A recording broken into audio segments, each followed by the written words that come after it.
Execuție în stil barbar la Galați, un restaurant chinezesc plin de lume a fost scena unei răfuieli între două clanuri de Un temut. adolescent de 16 ani din Galați a reușit, dintr-o singură lovitură, să fie reținut pentru furt, conducere fără permis, tentativă de răpire și distrugere. Vagabondii din Galați, multă dragoste pentru frați. De unde provin ăștia o dau parte în parte cu dupa de mascați. Țin o mână sus, că unii au crescut fără tați.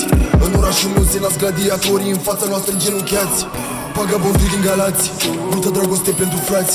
De unde provin ăștia o dau parte în parte cu dupa de mascați. Țin o mână sus, că unii au crescut fără tați.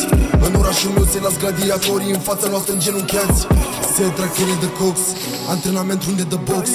Dacă ți-ai ars o nasol și scăpat ușor, ești tu norocos. Filii prendi scor cu gobos, pete de sânge pe jos. Chemăm lăutarii să dăm dedicații, se dă în mână team cu gros. Vagabonde pe videochat, tâlhărie la nivel înalt. Urme de drifturi lăsate pe asfalt, de cine briceagul ascuns la ciurap.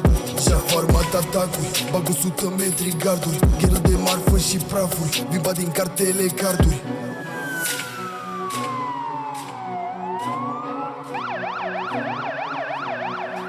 Vagabondii din Galați, multă dragoste pentru frați.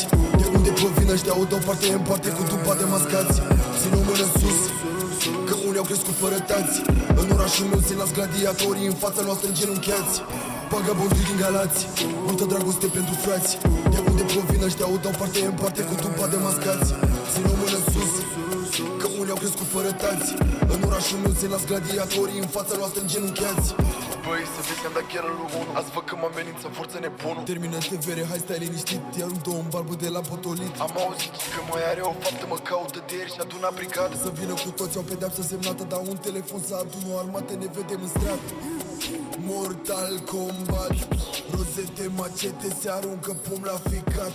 Îți dai seama că ne atacăm când e vorba de frați. Dacă ai ceva de comentat, pizdo, hai în Galați. Am dat cu dragoste pentru toate cartierele și toți vagabonții din Galați. MC El.